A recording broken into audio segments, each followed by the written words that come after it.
Hi, this is Jennifer Kemp-Smith, your practice and portfolio coach, and I want to talk to you today about assessment task one, some of the technical aspects of it. It'll be delivered to you via a Pebble Pad link, and that'll take you straight to the workbook. I'm going to talk briefly about the workbook and then specifically about Canva, or the software that we recommend you use for creating your mind map, which is step 3 in this assessment task. So as you can see, this assessment task is loaded in a workbook, and completing each step means that you'll ensure that each component is completed. So I'm going to talk today specifically about the step 3, but do have a look through the workbook and familiarize yourself with that. And I'll get those mission directions loaded. Okay, so let's start with step 3, which is going to involve, there's a two-step process, but it's going to involve creating a mind map. Many of us are probably used to doing a mind map on pen and paper, but we'd like you to do this mind map and undertake it online. And there's a free website that we recommend you use called Canva. So you will need to sign up for an account, but as we said, it's free, and it just produces a really nice end product. And it's a matter of just going to templates down here on the left-hand side, find template, and then I'd input mind map, and you'll get a huge selection. What might make it easier for you prior to taking this step is perhaps drafting out on the side with pen and paper exactly how you want this mind map to look. Then browsing the hundreds of templates won't seem so overwhelming because there are quite a lot, as you can see. It's been stipulated that you need 6 arms. So you might want to start by looking at one that has those elements in it. You can change colors. So perhaps don't get too overwhelmed by the colors and think that you're stuck with that. But if I just click that one right there, it's a starting point. And if I want to start by using that, go ahead and do that. Just to use that template. And there we go. Now it's mine to do whatever I like with. So maybe I want to just start by changing the color, in which case I just click on the background and change the color. And similarly with words, clicking on the words, I can just change what's in here. And I can change the font, and I can type. Doesn't look like it, but there we go, text. So I can change that to make it larger. I can change the color of that text if I want to change it to, white, gray. And then any of these I can add or remove, delete completely, or change the wording. So it really gives you all the functionality like Word up here.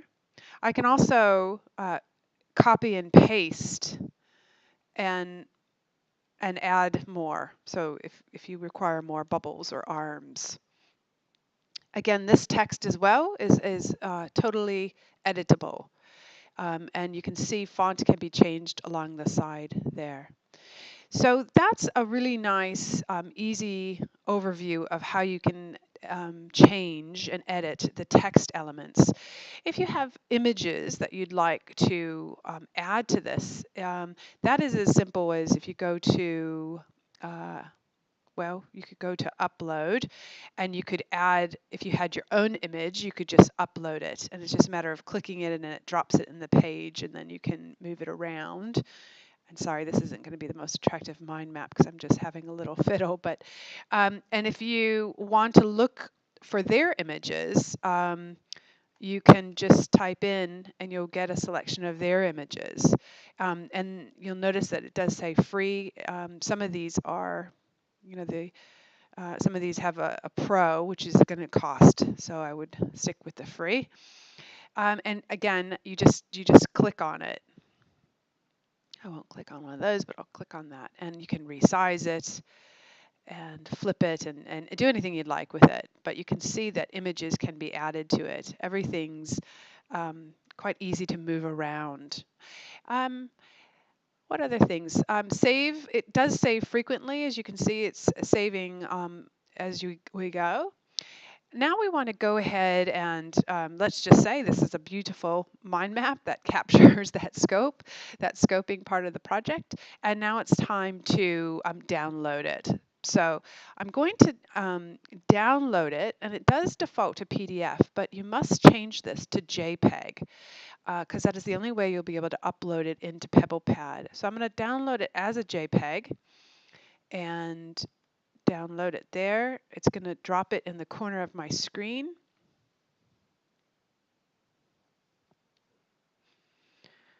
And there it is there in the corner. So let me just minimize here, and I'll just put it on my desktop. Now if I go back to that PebblePad workbook, and that's step 3, which is the mind map, I'll just, sorry, I need to go back to the, there we go, scroll down. So there's that where I need to upload it, just below this video. So you just click Open Asset Store. Now you may not have uploaded it to the Asset Store. It's fine, it'll still allow you to find it by going to Upload. So if I go to Upload, I choose my file. There it is, my social media platform. Open that up. It's sitting there. Confirm the upload. And there it's added it now to that page. So quickly, those steps would be to log on to Canva, understand what kind of mind map you want to draw on Canva, have a play with the elements, save it as a JPEG, and upload it here. The final submission directions on this last tab, and I will, those are going to be there. It looks like a lot of steps, but we've pretty much detailed everything exactly. And the entire workbook will be sent to your tutor. If you have any questions about any technical aspects of PebblePad or Canva, then contact me, Jennifer Kemp Smith, and I can help you out with that. Okay, thanks very much.